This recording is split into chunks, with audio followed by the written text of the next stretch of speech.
नमस्कार। प्रस्तुत है सुनीता द्विवेदी के द्वारा लिखी कहानी जिसका शीर्षक है आरंभ। अनिला एक सरकारी स्कूल टीचर हैं। उनका अक्सर ट्रेन से आना जाना रहता है। रात के 10:15 हुए थे। वह रेलवे स्टेशन पहुंचती हैं अपने बड़े भाई के साथ। भाई डिस्प्ले स्क्रीन पर देखकर, अरे तुम्हारी ट्रेन तो प्लेटफॉर्म नंबर 1 पर आ रही है अनिला। हाँ भाई साहब, चलो अच्छा है, यहीं रुककर इंतजार करते हैं। तुम्हारी किस बोगी में सीट है अनिला? B2 में है, 15 नंबर नीचे की है भाई। चलो अच्छा है। दोनों भाई बहन एक बेंच पर बैठकर ट्रेन का इंतजार करने लगते हैं। थोड़े इंतजार के बाद ट्रेन आती है। दोनों B2 की तरफ भागते हैं। अनिला पहले अपने बर्थ के सामने जाकर खड़ी हो जाती हैं। उस बर्थ पर एक लगभग 23-24 वर्ष का सांवला वर्ण, चौकोर चेहरा, बड़ी बड़ी उभरी हुई आंखें, सुंदर नयन नक्श का एक लड़का बैठा हुआ होता है। एक पल के लिए अनिला की आंखें उस पर ठहर सी जाती हैं।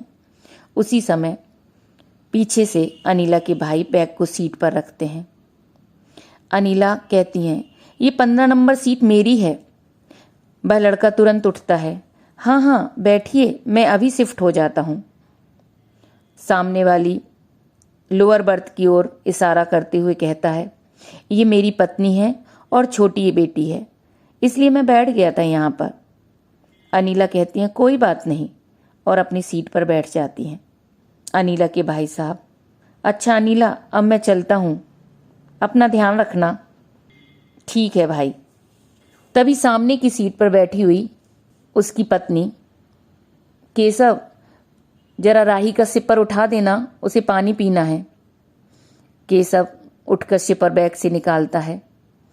लो, थोड़ी देर बाद फिर वही प्यारी सी आवाज आती है, केशव राही का पैंट बैग से निकाल दो ना। केशव उठकर बैग से बेटी का पैंट निकालकर उसे देता है। फिर वही आवाज, इसका दूध खत्म हो गया है, पेंट्री से ले आओ। और मेरे लिए जो खाना ऑर्डर किया था अगले स्टेशन पर आ जाएगा ना? केशव, हाँ हाँ बिल्कुल। दूध की बोतल लेकर केशव दूध लेने के लिए पेंट्री की ओर चला जाता है। तभी अनिला की बातचीत केशव की पत्नी से होती है। केशव की पत्नी कहती है, देखा मैम, मैंने कितना अच्छा पति ढूंढा है। केशव बहुत अच्छा है। अनिला कहती है, हाँ हाँ बहुत अच्छा चुना है, बहुत हेल्पफुल है केशव। केशव की पत्नी, आप तो अपना सरनेम द्विवेदी बता रही थी ना टीसी सर को? आप पंडित हो? मैं भी पंडित हूँ, मैं वाराणसी से हूँ, लेकिन केशव ठाकुर है। हमारी लव मैरिज है। अनिला कहती हैं, अच्छा, बहुत अच्छा है। केशव दूध लेकर आ जाता है। लो, दूध मिल गया, अब राही को पिला दो, थोड़ा सो जाएगी और मैं भी आराम कर लूँगा। अगले स्टेशन पर, केशव उठो, खाना आ गया है, ले लो और उसके पैसे भी दे दो। केशव तुरंत उठता है। उसकी बड़ी बड़ी लाल आंखें देखकर लग रहा था वह बहुत नींद में है। केशव उठकर खाना लेता है। लो, अभी गर्म है खाना, तुम खा लो। केशव की पत्नी कहती है, केशव तुम भी अंदर से खाना निकाल लो। केशव बैग में रखा खाना निकालता है। दोनों पति पत्नी खाना खाने लगते हैं। केशव रखा हुआ खाना खाता है और उसकी पत्नी जो अभी अभी आया था वह। अनिला यह देखकर कहती हैं, क्यों भाई, तुम दोनों अलग अलग खाना क्यों खा रहे हो? केशव, मैम मैं नॉनवेज नहीं खाता, लेकिन मेरी पत्नी नॉनवेज के बिना नहीं रह सकती। एक तरह से अच्छा है, मेरे खाने पर मेरा ही अधिकार है, ये मेरा खाना नहीं बांट सकती। दोनों खाना खाकर फिर बेटी की देखभाल में व्यस्त हो जाते हैं। अनिला भी अपनी सीट पर लेटी हुई ये सब देखती रहती हैं।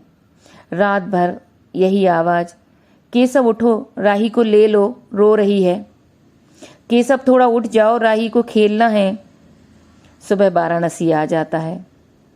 दोनों अनिला को देखकर नमस्ते मैम कहते हैं और ट्रेन से उतर जाते हैं। अनिला भी दोनों को उत्साहित नज़रों से देखती हैं और वह भी ट्रेन से उतर जाती हैं। लगभग 1 महीने बाद अनिला फिर वाराणसी के लिए शाम 6 बजे की ट्रेन को पकड़ने के लिए तेजी से अपनी बोगी B5 में चढ़ती हैं और जैसे ही अपनी सीट नंबर 53 की ओर बढ़ती हैं, सामने एक लड़का खड़ा होता है। जैसे ही अनिला की निगाह उस पर पड़ती है, वो ही अनिला को, अरे मैम आप, अनिला के मुंह से तुरंत निकलता है, केशव तुम। दोनों के चेहरे पर एक अलग सी खुशी होती है। ये कैसा संयोग है, फिर वही आमने सामने की नीचे की सीट। ऐसा जान पड़ता था कि कोई गहरी पहचान वाले लोग मिल गए हैं। फिर अनिला को पता लगता है कि केशव अपनी बेटी और पत्नी को वापस लेने जा रहा है। दोनों बातें करते हैं, खाना खाते हैं। केशव अपनी पत्नी को वीडियो कॉल करता है। देखो वही मैम जो पिछली बार हमें मिली थी ना, मुझे फिर से मिल गई। केशव की पत्नी कहती है, नमस्ते मैम, अच्छा लगा आपको दोबारा देखकर। अनिला भी कहती हैं, मुझे भी। बेटी कैसी है? पत्नी कहती है, अच्छी है मैम। रात होते ही अनिला अपनी सीट पर आराम करने लगती हैं और सोने की कोशिश करती हैं। केशव थोड़ी थोड़ी देर बाद कुछ कुछ बातें करता है और कभी कभी अनिला के बारे में भी प्रश्न पूछता है, लेकिन अनिला के एक प्रश्न के उत्तर पर जैसे उसके मन में भूचाल आ गया हो, वह उठकर बैठ जाता है। अनिला ने तो सिर्फ इतना पूछा था, क्या करते हो और क्या पढ़ाई की है तुमने? उत्तर था, 12वीं भी पूरी नहीं की है। यह सुनकर अनिला झटके से उठकर बैठ जाती हैं। उस समय केशव की बड़ी बड़ी आंखें हल्के गुलाबी रंग की और लगभग आंसुओं से भरी नजर आ रही थीं। तभी अनिला ने दूसरा प्रश्न किया, क्यों नहीं की पढ़ाई, क्यों छोड़ दी? क्या तुम्हें गेमिंग बहुत पसंद थी? उस समय केशव की एक आंख से आंसू पलक को छोड़कर उसके गालों से होते हुए टपकने लगता है। केशव ने बोलना शुरू किया, मैम जब मैं 12वीं में था तब बहुत अच्छा चल रहा था। मुझे सॉफ्टवेयर इंजीनियर बनना था। मैंने स्कूलिंग के साथ साथ एक अच्छी कोचिंग भी ले रखी थी। तभी बच्चों में नए नए परिवर्तन होते हैं ना, मेरी भी सोच में कई मुद्दों पर साफ हो रही थी। मुझे जाति सूचक शब्द बिल्कुल भी पसंद नहीं थे। समाज में जातिवाद होना गलत लगता था। मैंने एक दिन इसी सोच को अपने दोस्तों के सामने बड़े उग्र रूप में बोला। मेरे एक प्रिय मित्र ने इसका वीडियो बनाकर इंटरनेट पर शेयर कर दिया। वीडियो धीरे धीरे वायरल हो गया। उस समय इस बात का बड़ा हंगामा हुआ। कुछ राजनीतिक दलों ने बोला कि ये दंगे फैला रहा है। मेरा स्कूल जाना बंद हो गया। मेरे इस वक्तव्य का विरोध सड़कों पर होने लगा।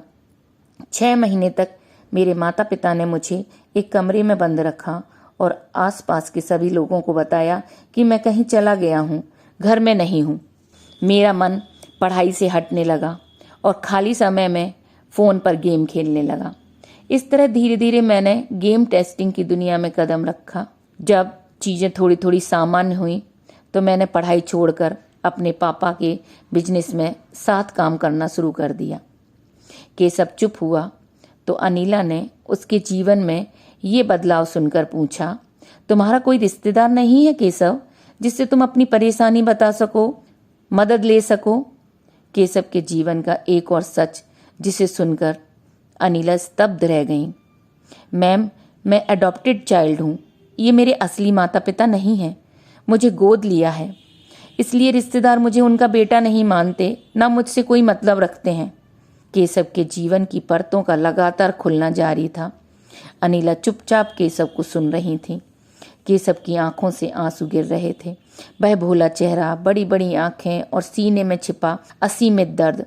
केशव फिर बोला, मेरी माँ को शुगर है और मेरे पिता को हार्ट की परेशानी हो गई है। मैं उनका ध्यान रखने की पूरी कोशिश करता हूँ। फिर केशव अपने बैग से पानी की बोतल निकालता है, पानी पीता है। लगभग आधी बोतल पानी पी जाता है।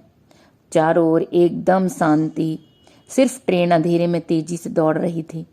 बाहर एकदम अंधेरा था, लेकिन बीच बीच की रोशनी की चमक में उसका चेहरा दिखता था और फिर अंधेरे में छिप जाता था। काफ़ी देर की चुप्पी के बाद अनिला कहती हैं, कोई बात नहीं केशव, अब तुम्हारा जीवन पटरी पर आ गया है। एक अच्छी पत्नी है तुम्हारी और प्यारी सी बेटी है। तभी केशव कहता है, मैं भी तो यही सोचना चाहता हूँ। मेरी पत्नी का नाम वाणी है मैम। हम दोनों गेमिंग के वजह से इंटरनेट पर मिले, फिर हमारी दोस्ती हुई और बाद में मैंने वाणी से शादी कर ली। वह ब्राह्मण परिवार की थी और मैं ठाकुर। तब भी मेरे माता पिता ने मेरा साथ दिया, लेकिन वाणी मेरे माता पिता को पसंद नहीं करती, उनके साथ नहीं रहती। वह चाहती है मैं उनको छोड़कर अलग रहूं। वाणी को लगता है मैं उनका असली बेटा तो नहीं हूं, इसलिए उनका साथ छोड़ सकता हूं। मेरे माता पिता घर के ऊपर वाले हिस्से में रहते हैं और हम नीचे वाले। मेरी माँ इतनी बीमार होने पर भी स्वयं अपना खाना बनाती हैं। बोलते बोलते केशव का गला भर जाता है, लेकिन मैं डेली अपनी माँ की शुगर चेक करता हूँ, पापा का बीपी लेता हूँ, इनकी दवाइयाँ हर महीने की लेकर एक साथ रख देता हूँ। मैंने सोचा है जब तक मेरे माता पिता जिंदा हैं मैं उनकी देखभाल करूँगा। उन्होंने मुझे पाला है, मैं उन्हें ऐसे नहीं छोड़ सकता। मेरे माता पिता के बाद मैं भी दूर चला जाऊँगा, सब कुछ छोड़कर। मेरा मन भर गया है, इसलिए मैं किसी से कुछ नहीं कहता, किसी को भी कुछ नहीं समझता। मैं भी वाणी को कुछ नहीं समझाता। मैंने सोचा है जब तक हूँ जो जैसा कहता है करता जाऊंगा, उसके बाद इस बनावटी दुनिया से दूर चला जाऊंगा। अनीला को केशव की सारी बातें जानकर उसके चेहरे के पीछे छिपे दर्द का एहसास हो चला था।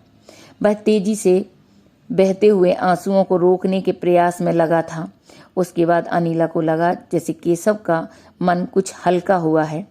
दोनों शांत थे। अनीला अपनी सीट पर चुपचाप लेट गई थी। नींद तो अनीला से कोसों दूर हो गई थी। सुबह के 5 बजे वाराणसी आ गया था। केशव बहुत तेजी से सो रहा था। अनीला उसे उठाती हैं। केशव उठो, वाराणसी आ गया है। केशव तेजी से उठता है, अपना सामान निकालता है, अनीला के बैग को भी खींचता हुआ बाहर ले आता है और फिर जाने के समय अनीला के पैर छूता है। अच्छा मैम, फिर मिलते हैं, ये मेरा नंबर है। एक बार फिर अनीला केशव से कहती हैं, केशव तुम्हारे जीवन में सबसे अच्छा क्या है जो तुम्हें पसंद है? केशव उत्तर देता है, मेरी बेटी राही। अनीला कहती हैं, तुम उसके बारे में सोचो, उसके लिए ही जीवन के पथ पर कार्यशील रहो। एक अच्छी चीज जीवन को जीने के लिए काफी है। अनीला अपना बैग उसके हाथ से लेकर चल पड़ती हैं। केशव स्तब्ध सा खड़ा रहता है। काफी दूर चलने के बाद जब अनीला दोबारा उसे मुड़कर देखती हैं, वह मुस्करा रहा होता है। उसके चेहरे पर एक अलग सी चमक, आंखों में जीने की चाहत, और उसका एक हाथ थोड़ा ऊपर आता है जैसे धन्यवाद मैम कह रहा हो। कहानी सुनने के लिए आप सभी का बहुत बहुत धन्यवाद, और फिर मिलते हैं आपके अंतर्मन को छू लेने वाली मेरी नई कहानी के साथ।